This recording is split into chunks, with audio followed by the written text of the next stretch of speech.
এই ভিডিওটা দেখলে মনে হবে এটা কোনো বাংলাদেশের চিত্র, কিন্তু না, আসলে ভুল ধারণা। এটা একটা আহ, মরুভূমির দেশের চিত্র, কুয়েতের দৃশ্য। এগুলো হচ্ছে আলু গাছ। এখন কুয়েতে শীতকাল তো, যার কারণে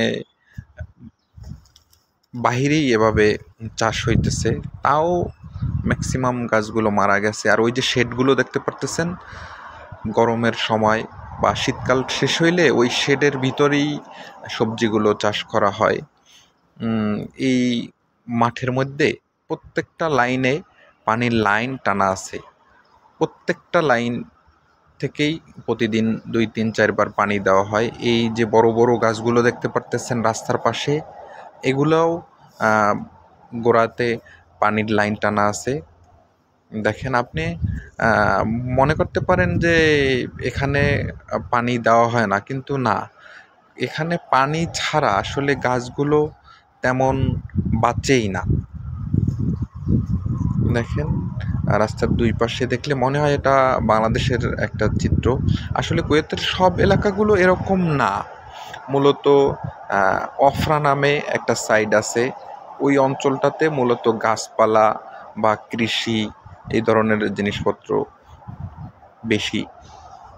এখানে মুরগির ফার্ম বা মাছের পুকুরও আছে। আরও অনেক ভিডিও আছে আমার, সেগুলোর মধ্যে মাছের পুকুরের ভিডিও দেওয়া আছে। যদিও বাংলাদেশের মানুষের কাছে এটা একটা কমন বিষয়, বাট কুয়েতের মাটিতে এ ধরনের জিনিসপত্র বা মরুভূমির দেশে এ ধরনের জিনিসপত্র কিন্তু আসলেই অবাক করার মতো। সূর্যমুখী ফুলের বাগান, আপনারা লক্ষ্য করলে দেখতে পারবেন নিচে প্রত্যেকটা গাছের নিচে কিন্তু পানির লাইন দেওয়া আছে। একটু নিবিড়ভাবে দেখলেই দেখতে পারবেন। এই খেজুর গাছগুলা, এগুলার নিচেও পানির লাইন টানা আছে।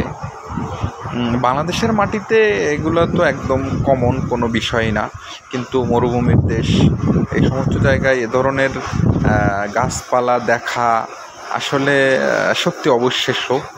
এই রাস্তাটা দেখলে মনে হয় একদম সেম বাংলাদেশের মতো, কিন্তু না, আপনারা যদি একটু নিবিড়ভাবে দেখেন এই গাছগুলার গোড়াতেও কিন্তু পানির লাইন টানা আছে।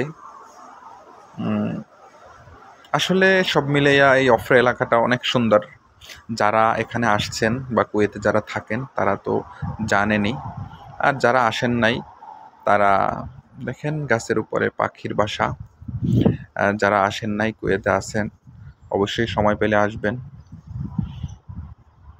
মাঝে মধ্যে আসলে একটু এই সবুজ গাছপালা দেখলে না ভালো লাগে।